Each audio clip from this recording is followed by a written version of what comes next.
Hi, and welcome to the Home Video Emporium. I'm your host, my name is Brendan, and with this series what I hope to do is take an inventory of my full catalog of home videos and determine which of these movies still belongs amongst my elite collection and which of these titles maybe needs to get purged and needs to get the old axe and make way for some future titles. There's only so much space in my apartment. My goal is to get rid of at least 30, possibly 50 movies by the end of the series. I've yet to really get rid of any, nothing really stands out, but I am looking forward to maybe doing a 50th episode retrospective, seeing if any of these titles we can get rid of, even if it's just one or two. On today's episode, we are reviewing the 2012 film, The Master, written and directed by Paul Thomas Anderson. The Blu-ray was released by Anchor Bay Entertainment. Obviously, if you've been following the series, I had his previous film, There Will Be Blood, was the first one of his that I actually had seen. So I went back and I visited all of Anderson's previous catalogs. And so by the time The Master had come out, I was very excited to see what Anderson had next, especially considering the cast. You had Philip Seymour Hoffman, Amy Adams, Joaquin Phoenix, Laura Dern, whatever his name is, Romney Malik, who, say what you will, I think he's fine in this. So I went into this with very high expectations. I saw the movie at the Angelica Theater on Houston Street. Unfortunately, it was the East Village by Angelica where they were actually showing the movie in 70mm, and I missed those showings. I got to see it in 35, which was still obviously a excellent showing. It was a beautiful print, and as you can expect, I was blown away by the three lead performances, three of the best performances of that entire decade. I knew nothing about Scientology at the time, but that did not matter. The plot, it's very meandering plot with Anderson. Some of his stuff, it just kind of goes wherever it wants to go.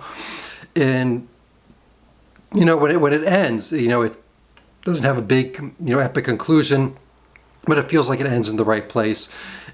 And it's this amazing journey with three top-notch performances. The movie came out recently, not that much before Hurricane Sandy, which was a tropical storm that hit New York and New Jersey in around the end of October in 2012. And at least where I lived, we lost power for an entire week. But before that had happened, obviously the movie had come out, and several podcasts that I listened to had done, reviews of The Master. And with no power that whole time, before going to sleep some nights, I would just put on my iPod and I would listen to reviews of The Master. And that was, what I listened to before going to bed. And that kind of is why the movie always holds a special place to me. I can remember that time, just how weird it was. And I think about, just going to bed listening to people talk about, The Master. I saw it once in the theater.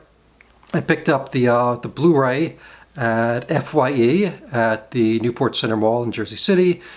Around the time it came out, I imagine 2013 sometime. I've watched it several times. And it was, however many years, a few years after it came out, was where the book Going Clear came out, which I read, as well as the documentary. And, I knew that the Master was, based, loosely perhaps on L. Ron Hubbard and Scientology. And, watching the documentary, it obviously, I was like, wow, they really did take a lot. L. Ron Hubbard, he kind of looks like Hoffman, and there's a lot of, you can see that there's parts in The Master that take place in the sea. But, even without that added context, I think the movie completely stands on its own. I don't think you need to know any of that to really enjoy the movie. The features, I think, are serviceable. There's some behind-the-scenes stuff, some deleted scenes. They're not stuff that I go back to all the time and rewatch, to be honest with you. I think they're serviceable. Maybe you watch them one time if you buy this, and, they're not boring or anything. You'll enjoy them while you watch them. But they may not be the kind of things that you're going to go back and watch again and again. So that's going to wrap us up for Paul Thomas Anderson's 2012 The Master. Let me know what you think. Do you think this still belongs in my collection, or do you think it needs the axe? Personally, I think it's still, even though I may not watch it all the time, I still 100% think it still belongs in the collection. But let me know, what do you think of this movie? What do you think about the cast? Does this movie still hold up? So, till next time, be kind and rewind to each other. And just not a true home without home video. All right, thanks for watching. Goodbye.